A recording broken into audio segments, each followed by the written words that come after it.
anything can be used as a club against in a political campaign, and most things are. I mean, an attack ad, I mean, those photographs.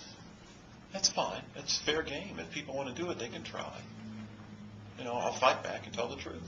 I mean, do you think you're a pretty good judge of character, and you, in this case, you missed any red flags?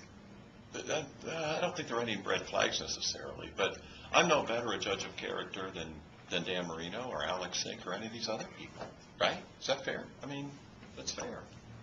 Not perfect. How much did you end up having to give back now? Well, I gave back the contribution he and his wife gave. It was $9,600. A lot of money. The question was asked here, did he ask you for anything?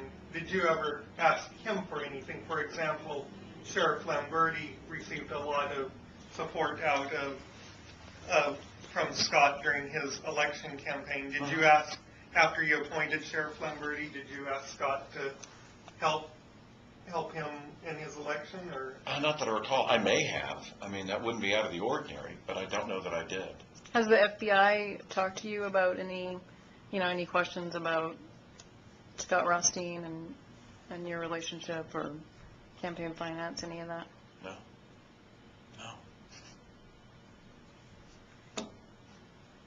Well, wait a minute, before we got you tied with one person, let me ask you your ties with someone else. Sure. Been in the news, Jim Greer.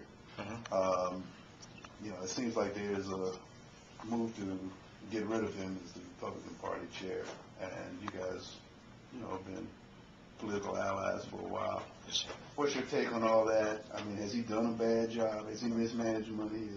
Has been reported in the press? I mean, where do you stand with Jim Greer? I don't see any evidence to that. I don't. And what do I think's motivating it? Others who would like to be chairman. I mean, you know, this is a competitive world, and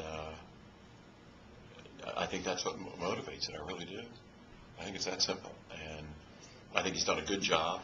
He's done more minority outreach for the Republican Party of Florida than I've ever seen. I mean, you know, works hard at it every day.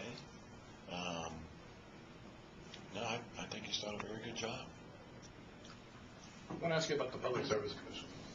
You've made 2 more appointees.